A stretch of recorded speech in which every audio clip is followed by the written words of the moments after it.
Hello दोस्तों, मैं Subodh sir आप लोगों को सुपर साइंस क्लासेस एवं आर्ट्स क्लासेस में स्वागत है। जितने भी नए स्टूडेंट एवं पुराने स्टूडेंट सुपर साइंस क्लासेस से जुड़े हैं, कृपया करके सुपर आर्ट्स क्लासेस एवं साइंस क्लासेस चैनल को सब्सक्राइब कर लें। चलिए, आज मैं आप लोगों को क्लास 10 विषय हिंदी चैप्टर 1 राम नाम बिनु बिरथै जगी नामा, चैप्टर का नाम है, लेखक है गुरु नानक। आज लघु उत्तरीय प्रश्न जो मोस्ट इम्पोर्टेंट है, हर एक साल आप लोगों को एग्जाम में पूछा जाता है, आज मैं उनको बताने जा रहा हूँ। चलिए, बिना समय गवाए हुए आपका क्लास की ओर ले चलते हैं। चलिए ध्यान दीजिएगा। पहला क्वेश्चन है, कभी किसके बिना जगत में यह जन्म व्यर्थ मानता है। यानी कहता है कभी किसके बिना जगत में यह जन्म व्यर्थ मानता है। उत्तर है कभी गुरु नानक के बिना। किसके बिना? कभी गुरु नानक के बिना, देव राम नाम के बिना। कभी गुरु नानक देव जी राम नाम के बिना जगत में यह जन्म व्यर्थ मानते हैं। क्वेश्चन नंबर 2 है आपका, वाणी कब विष के समान हो जाती है।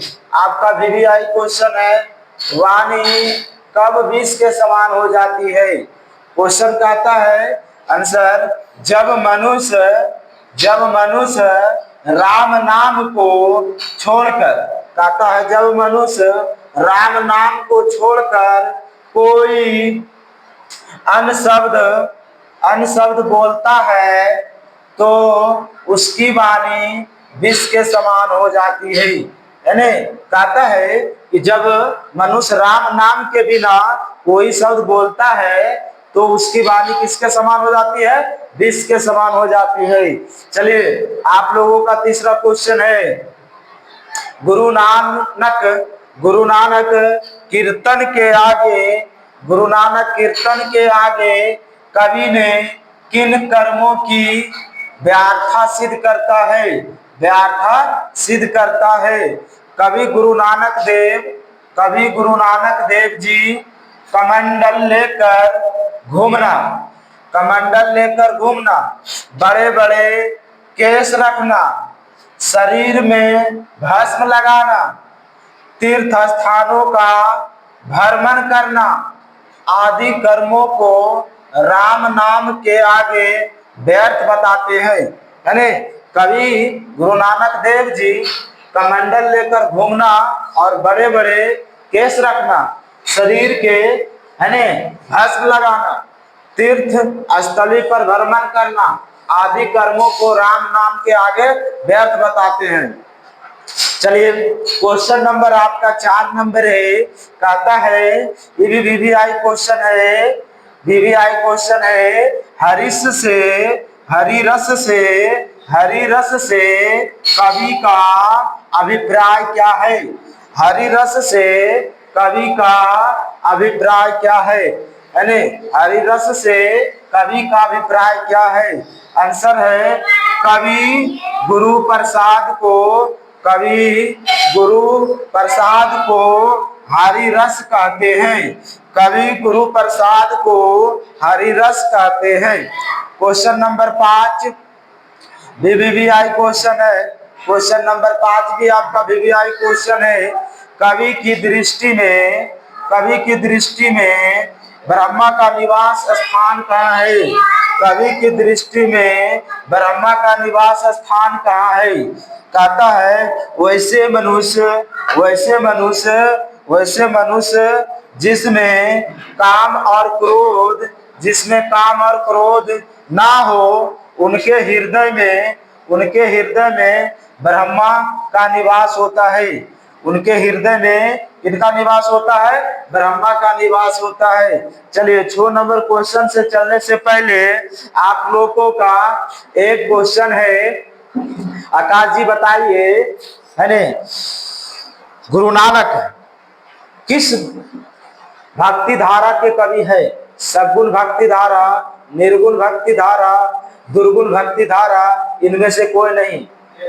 निर्गुण, बहुत बढ़िया। गुरु नानक किस भक्ति धारा के कवि हैं? निर्गुण भक्ति धारा के हैं, है ने। चलिए आपका क्वेश्चन नंबर 6 की ओर चलते हैं, है ने। गुरु की कृपा से, गुरु की कृपा से क्वेश्चन नंबर कहता है, गुरु की कृपा से किसकी पहचान हो पाती है? गुरु की कृपा से किसकी पहचान हो पाती है? आंसर कहता है गुरु नानक देव जी।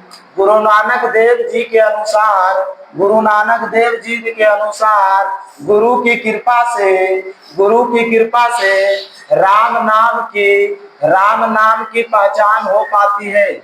किसकी हो पाती है? राम नाम की पहचान हो पाती है। चलिए क्वेश्चन नंबर 7 है, कवि की दृष्टि में ब्रह्मा का निवास स्थान कहाँ है? 7वां नंबर क्वेश्चन कहता है, कवि की दृष्टि में ब्रह्मा का निवास स्थान कहाँ है? ये भी आपका VVI क्वेश्चन है जी। कवि की दृष्टि में ब्रह्मा का निवास स्थान कहाँ है? चलिए आंसर बताते हैं। जो प्राणी सांसारिक विषयों की आसक्ति से रहित है ने, जो मन सम्मान से परे है, हर्ष शोक दोनों से जो दूर है, उन प्राणियों में ही ब्रह्मा का निवास स्थान बताया गया है। उन प्राणियों में ही ब्रह्मा का निवास स्थान बताया गया है। जैसे कर्म, काम, क्रोध, लोभ, मोह जिसे नहीं छूते, वैसे ही प्राणियों में निश्चित ही ब्रह्मा का निवास स्थान है। चलिए, है नी, आगे क्वेश्चन जाने से पहले आपका क्वेश्चन है व्याकरण से है ने। आपका लघु उत्तरीय क्वेश्चन आपका खत्म हो गया, है ने। आगे क्वेश्चन है व्याकरण से। व्याकरण 8 नंबर क्वेश्चन कहता है, निम्नलिखित शब्दों के वाक्य प्रयोग करते हुए लिंग निर्णय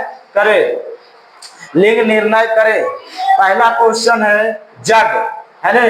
जग है, जग में कौन सा लिंग है ने? तो जग कौन सा लिंग है?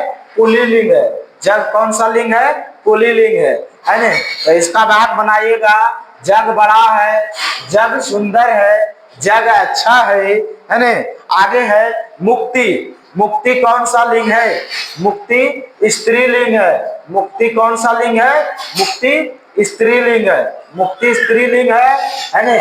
इसका वाक्य बनाते हैं, उसे मुक्ति मिल गई, है ने। उसे मुक्ति मिल गई। अगला क्वेश्चन है धोती। अगला धोती है ने। धोती कौन सा लिंग है? तो स्त्रीलिंग है।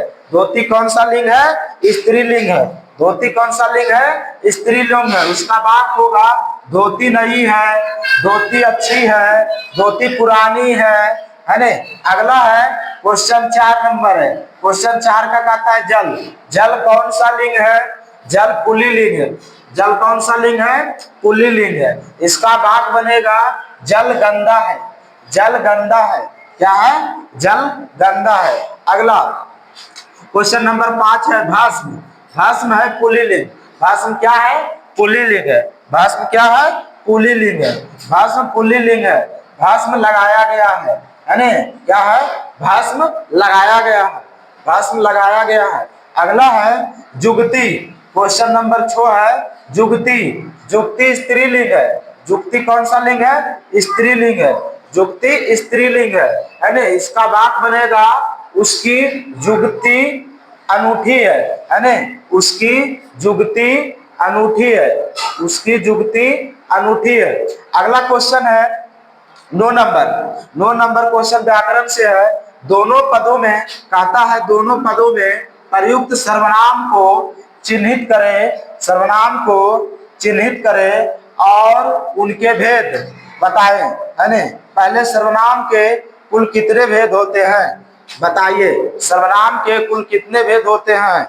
बताइए, आकाश जी बताएंगे सर्वनाम के कुल कितने भेद होते हैं। सर्वनाम के कुल कितने भेद होते हैं। सर्वनाम के कुल 6 भेद होते हैं, है ना। सर्वनाम के कुल 6 भेद होते हैं। पहला है प्रश्नवाचक, निश्चयवाचक, अनिश्चयवाचक, पुरुषवाचक, निजवाचक, संबंधवाचक, है ना। कुल सर्वनाम के 6 भेद होते हैं। चलिए, जैसे कह रहा है कि कहाँ, तो कहाँ कौन सा सर्वनाम है ना। कह रहा है कहाँ कौन सा सर्वनाम है, कहता है ये प्रश्नवाचक सर्वनाम है। कौन सा सर्वनाम है, प्रश्नवाचक सर्वनाम है। दूसरा कहता है कोई, कोई, कोई है जो अनिश्चयवाचक सर्वनाम है। कोई क्या है, अनिश्चयवाचक सर्वनाम है ना। दूसरा क्या है, कोई अनिश्चयवाचक सर्वनाम है। तीसरा ते, है ना, पुरुषवाचक सर्वनाम है। ते कौन सा सर्वनाम है, पुरुषवाचक सर्वनाम है। चौथा यह है जो, है ना, निश्चयवाचक सर्वनाम है। यह निश्चयवाचक सर्वनाम है। यह निश्चयवाचक सर्वनाम है। सो संबंधवाचक सर्वनाम है।